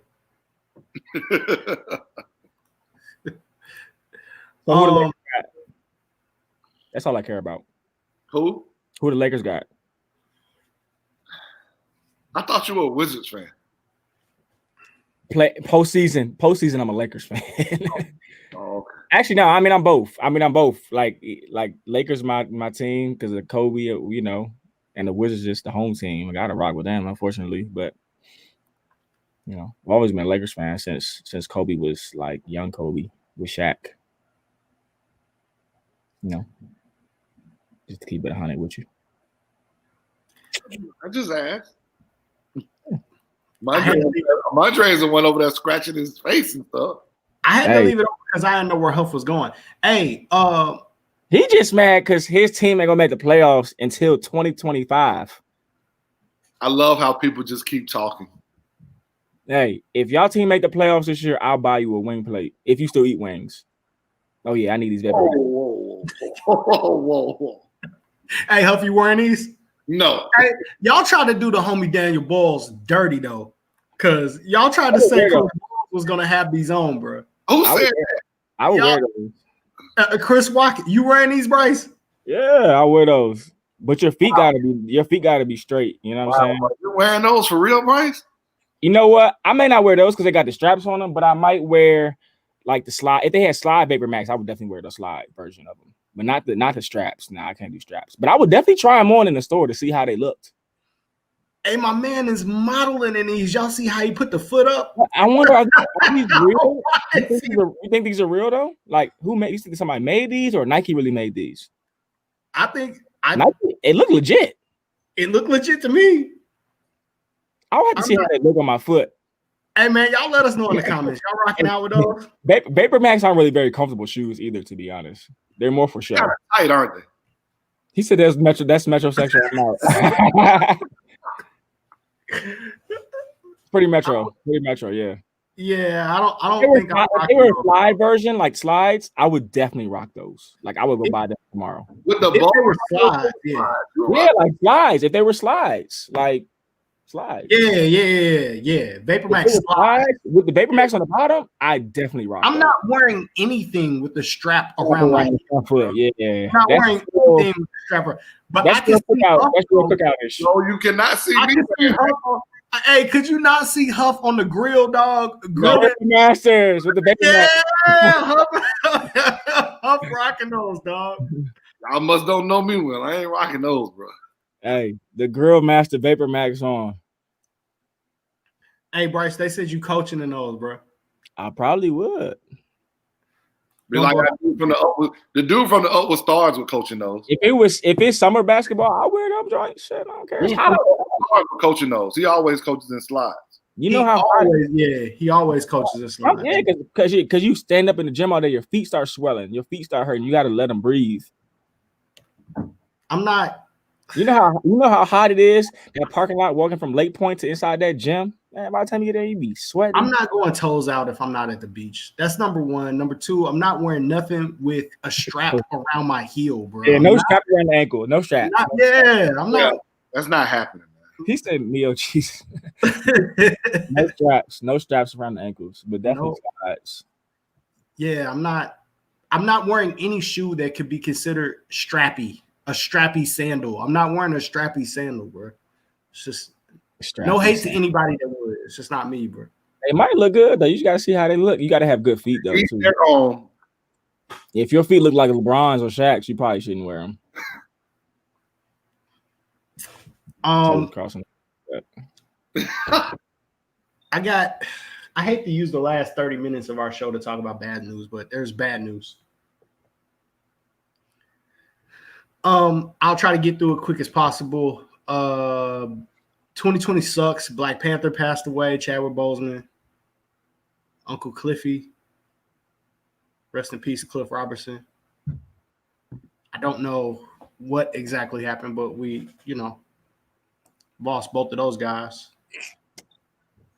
That also sucks. Then there was this that got released. I've been debating on whether or not I was even going to play this, but here we go. Why are you talking to me like that?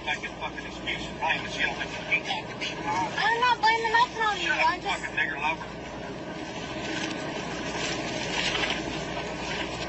And every motherfucker in that store, you got to talk to the fucking dreadlocked ass nigger.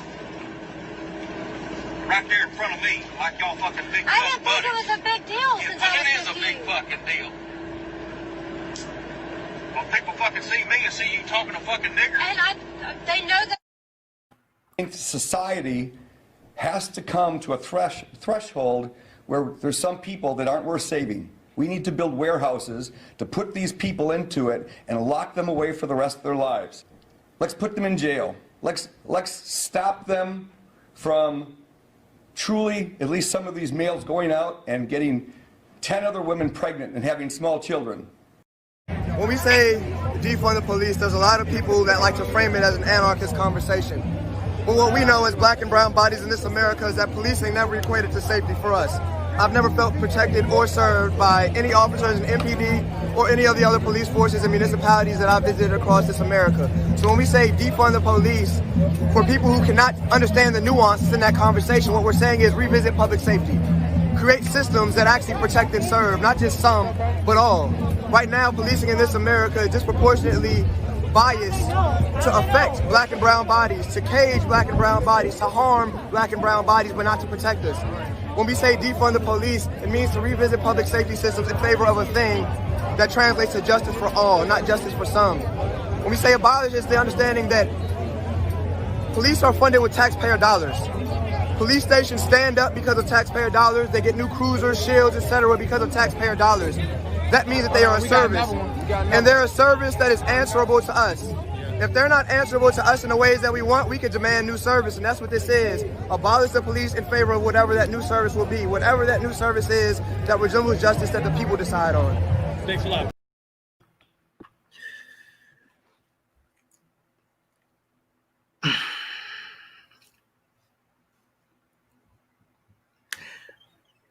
General points, right? I don't feel comfortable with police officers who don't value people.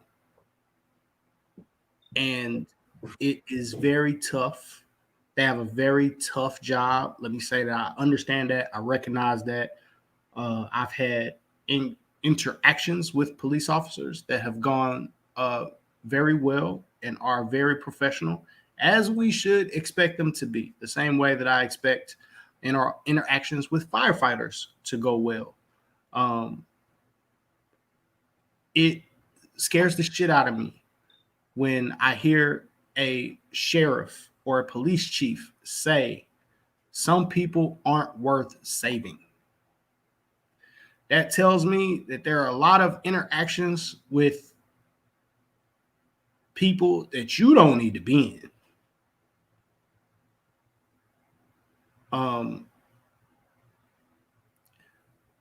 Another big point.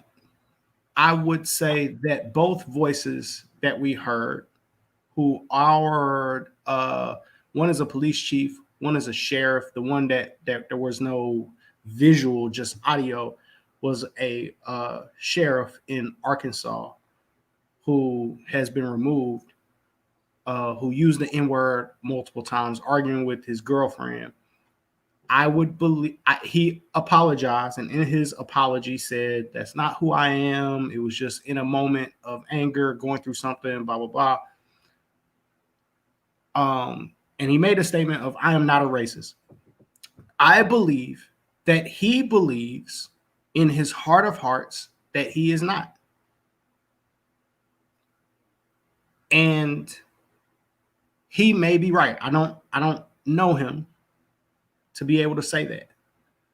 But what I think the young man who was talking about defunding or abolishing the police, what he was trying to articulate, what I feel like he articulated very well, was the fact that, hey, we're saying that you have a blind spot.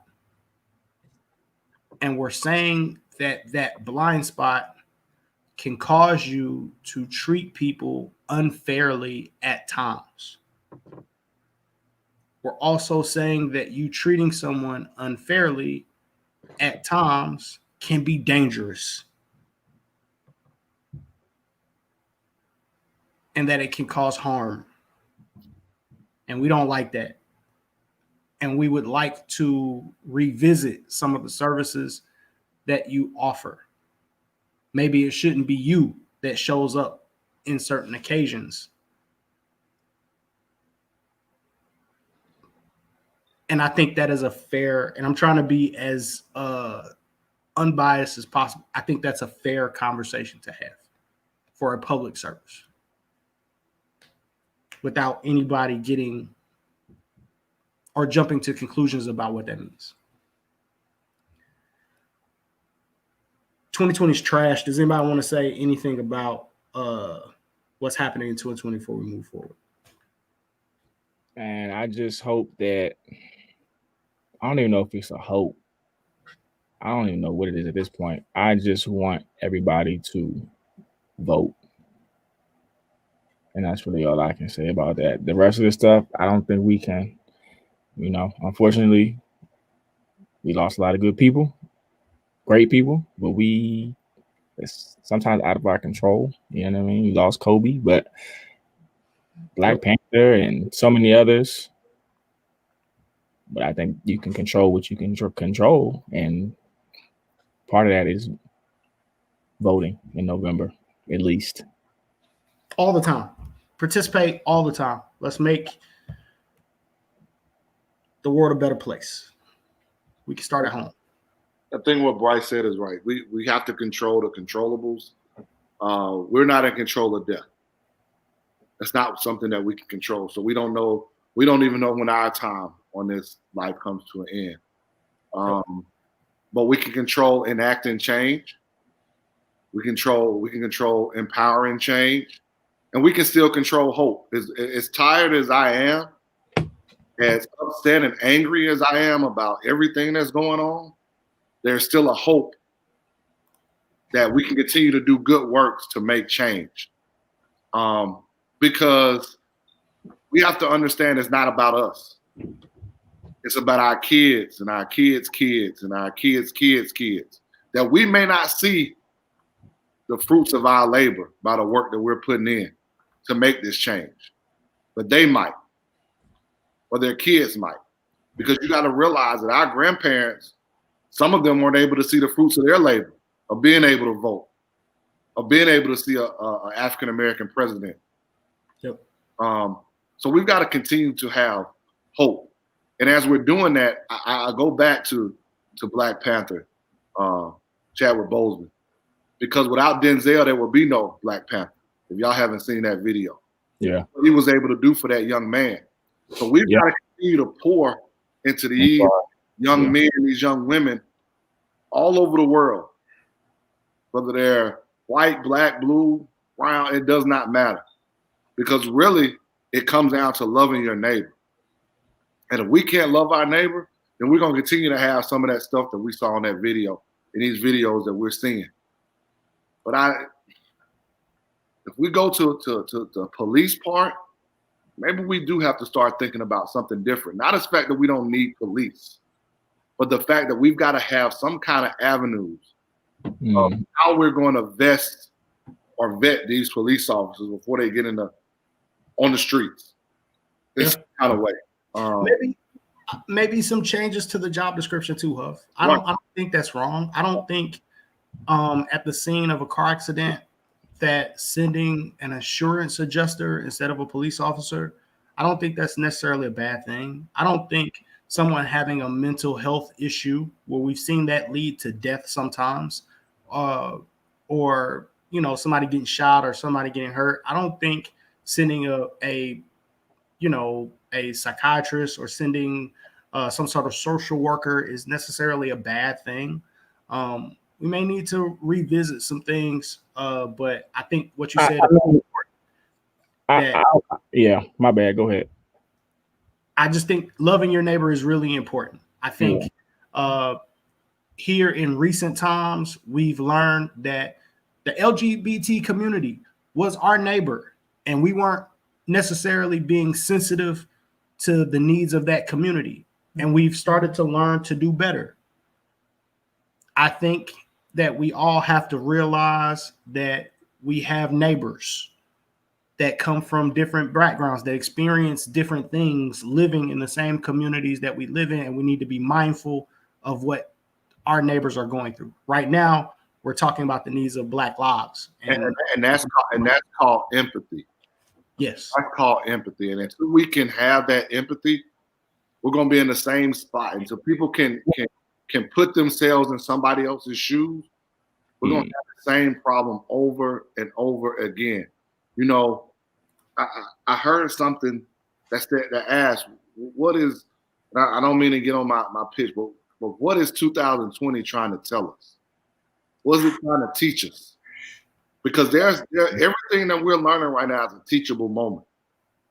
And through these teachable moments that we're going through, if you come out of this, what some may say is the worst year possible, if you come out of this and you haven't bettered yourself in some kind of way, whether it's I've learned how to have empathy, I've learned how to love my neighbor, I've gained a new profession or a new craft, whatever that is, if you haven't done that during this time and gotten just that 1% better, then 2020 is going to really look bad for you because you wasted another year.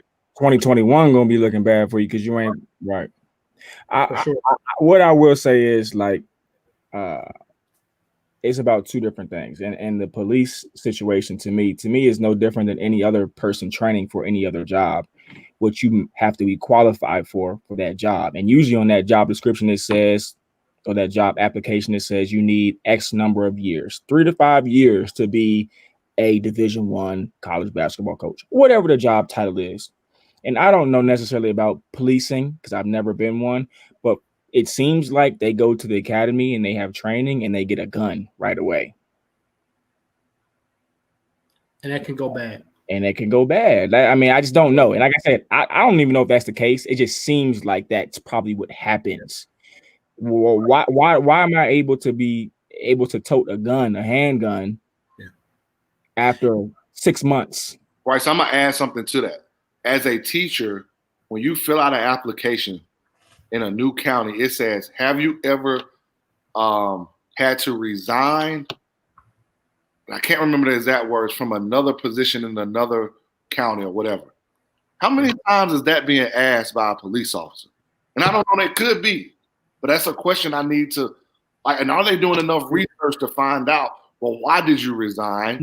And maybe of lieu of firing, or why are you leaving? Are we doing enough background on why you are going from, I'm just using where I'm from APD to Clayton County, from Clayton County to DeKalb, from DeKalb to Sandy Springs. Why are you? But Huff, if you hadn't gotten your degree and master's degree and everything else and passed the gates and passed this, do you think that parents would be allowing you to teach their children English or ELA? Right. Well, that took a long time, didn't it? Yeah, it did. Huff, just to cut in real quick, we've had those conversations, and it's not happening, and I'm not pointing at anyone. I'm just stating facts that we've had officers tell us that because the way that it's structured, the unions and stuff are structured, that you can transfer departments, and the department that you're transferring to, there are questions that the new department can't ask. You can go from Kennesaw, for instance, to Sandy Springs, and there are certain questions that that Sandy Springs, which would be your new job, can't ask of Kennesaw. When you're being investigated, qualified immunity means that you have 10 days, I believe, between the time of that interaction to have a conversation or to be interviewed, and you get to pick some of the people who actually interview you. I think if people start to look at it, they'll understand that common sense, a lot of this stuff doesn't make common sense, and it doesn't work for the people. So we need to. The other thing that I've been looking at is when I can, I try to look at some Kobe videos. For me, it's tough. Like, I still struggle with that. Like, I still can't. Oh, when I can, and even in this situation with Black Panther, I didn't have so much of a connection to him, but realizing that he still did all that stuff while he was not well, for me is a lesson in itself that he made his mark. He impacted people in 4 years. I'm going to even take it even a step further, and I'm going to credit my guy who we've had on this podcast, Penny Collins, head coach of Tennessee State. And I think I can ask this, and everybody can give me an answer. When you grew up, Dre, who was your favorite wrestler? I like Rey Mysterio. I had a couple of them. I had a couple. Who? Just give me one. Warrior, Ultimate Warrior. Ultimate Warrior and who? Bret Hart. Bret Hart. All right. Who was your favorite superhero? I really didn't get the superheroes like that. Batman, maybe. All right. So, okay. So now when we talked about, I know for me it's about, as Penny said, I was an English major. So Greek mythology was really big. In Greek mythology, who did you look to? Zeus, maybe? Right? Yeah. All right. So then one of the best holidays that we have is supposed to be Christmas, right? Santa Claus is what? Fake. I mean, fake, but what Santa Claus is what? It's a figure. Figure is the figure black or white?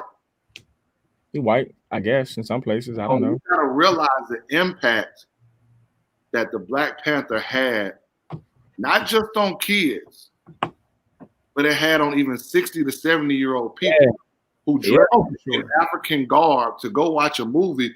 Who had never seen a black figure in empowerment that wasn't in chains, that didn't leave some slaves out, that was on top of their game from the very beginning to the very end. I think there are a lot of people who didn't understand, and I'm going to play something to try to lighten the mood here in just 1 second. But there are a lot of people that didn't understand the craze over Black Panther. They'll say Blade was the first black superhero or the first black superhero movie, but there's a big difference because they don't understand that a lot of us have been cut off from African culture. We never got a chance to celebrate that culture. So, and Dre, you've heard this from me. Blade was a moment. Yeah. Black Panther was a movement. For sure. For sure. Let's try to get happy. Here we go. Let's go! Hey! What you tell him? What you tell him? Let's go! Go! Go! Go! Go! Go! Go! Go Mufasa! Go Mufasa! Hey!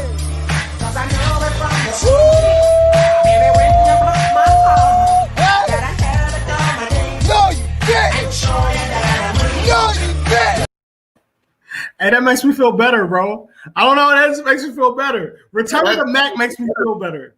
That is the most slept on top 5 song ever, man. Ever of all time. I'm keeping that video because. Hey, but the fact is, do you know any other song made by No. Whatever his name was? No, you don't need to make another song. There are 2 videos that I'm keeping. I'm keeping the Raindrops video in here forever. And I am keeping that Return of the Mac because that. You know what other video makes me feel that way? Y'all might say, man, Hub, you crazy. That doggone Lil Duval and Snoop. He started doing the Yes. Yes. We need little things to make us feel better, to help us keep pushing and keep getting through, not to make us forget.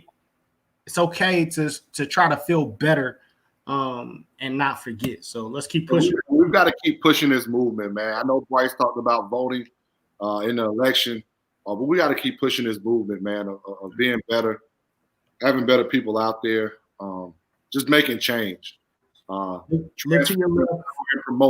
Transform, empower, and promote. For sure. Look to your left, look to your right, and love the person in both.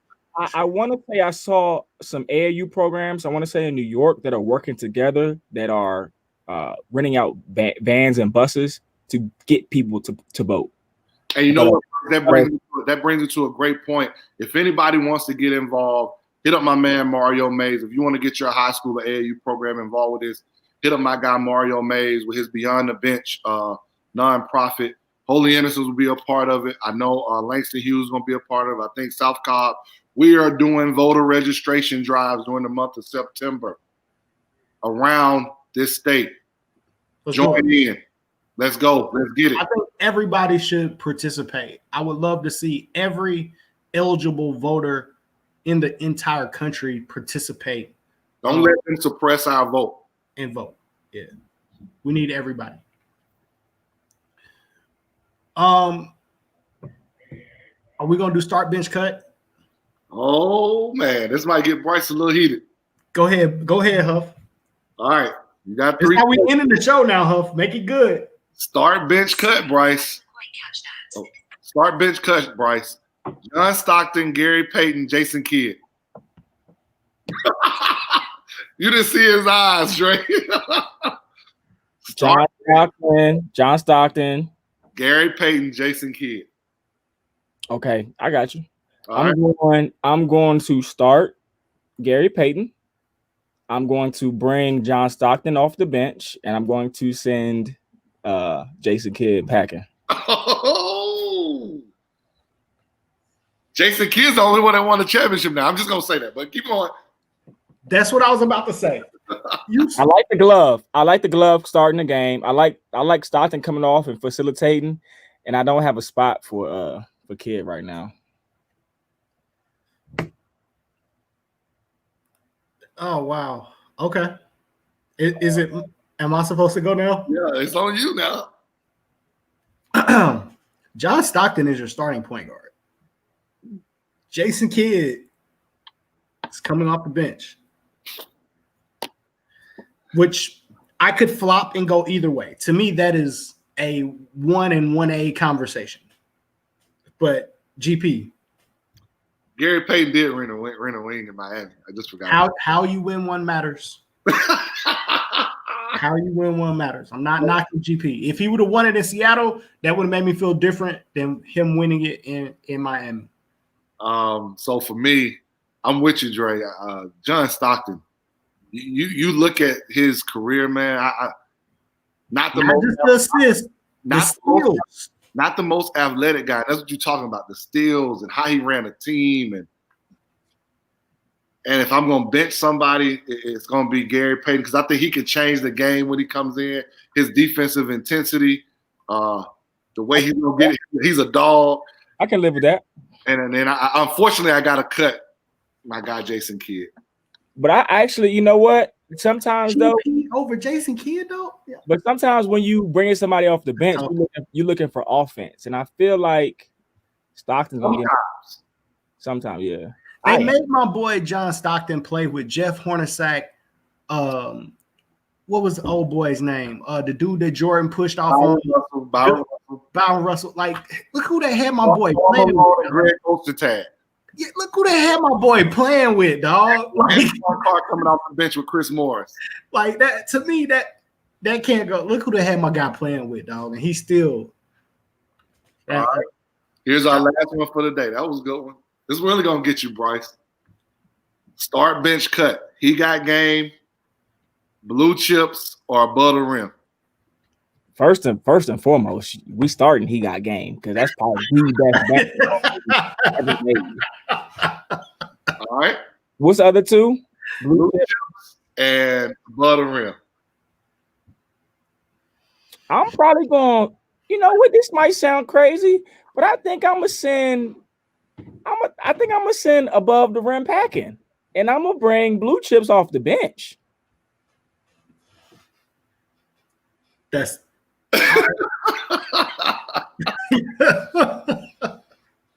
Hey, we gotta have love of the game movie night, bro. We gotta go back and watch all of these.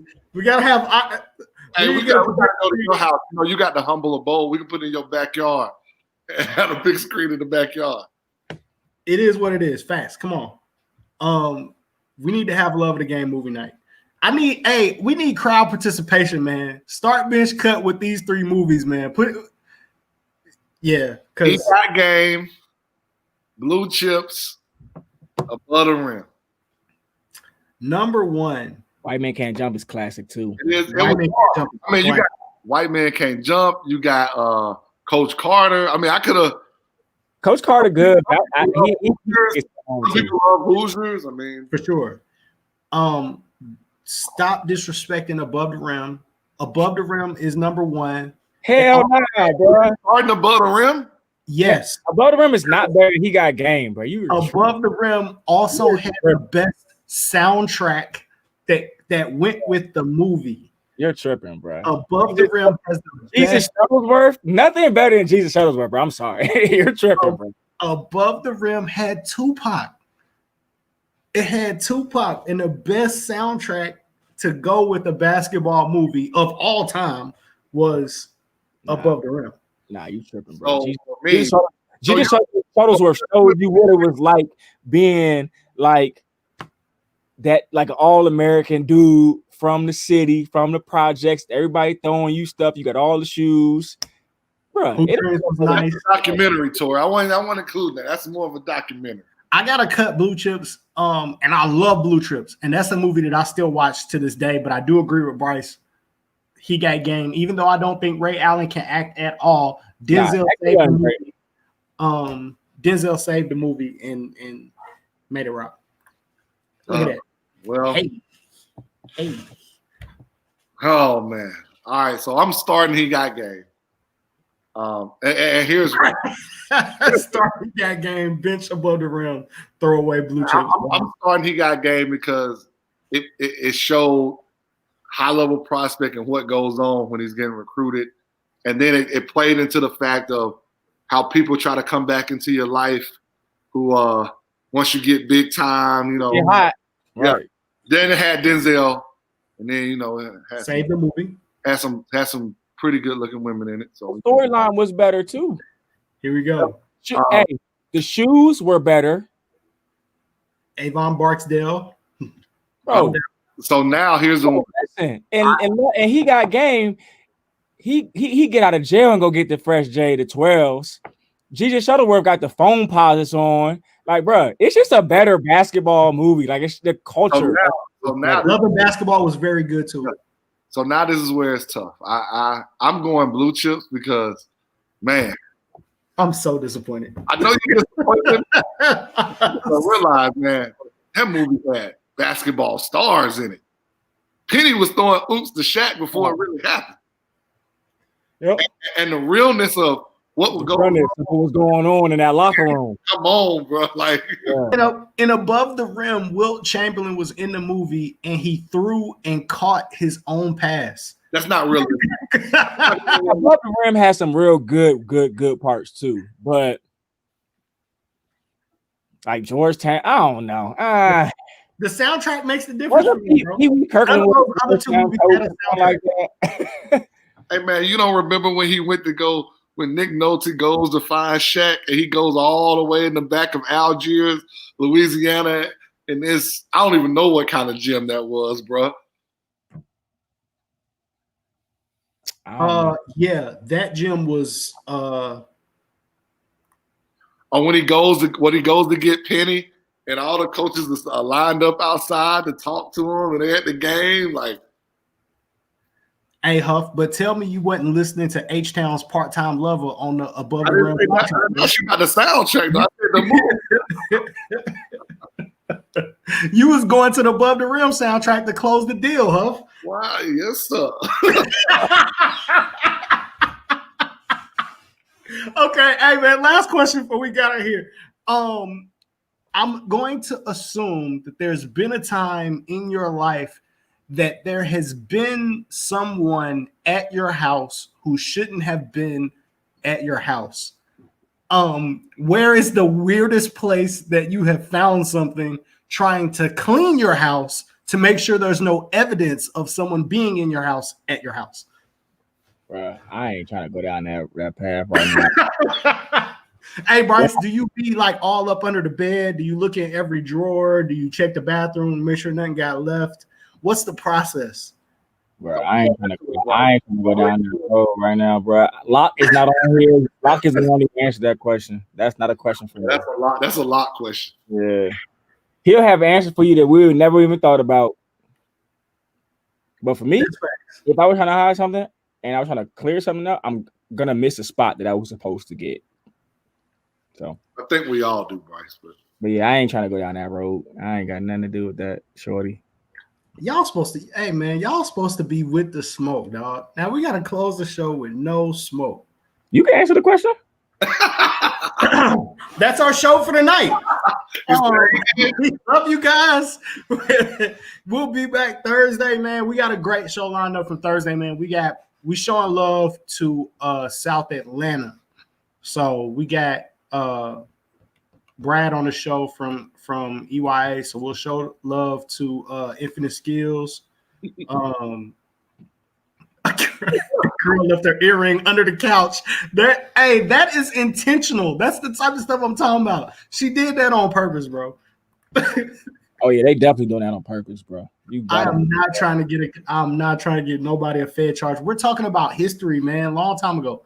What you don't want to do though? He said you try snitching. What you don't want to do is leave your phone on the table and somebody FaceTime you.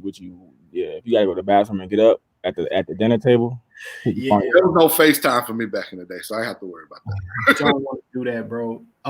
Gentlemen, take the trash out. Remember to take your trash out in every room. Remember to take your trash out in every room. Just leave that there for you, bro. And those, never mind. No. Never mind. A long time ago. That's our show, man. We got Infinite Skills. We're gonna show love to South Atlanta on the next show, man. That's our show. We love you guys. Appreciate you for joining us. Appreciate you guys for rocking out. It's the Love of the Game podcast, so we out.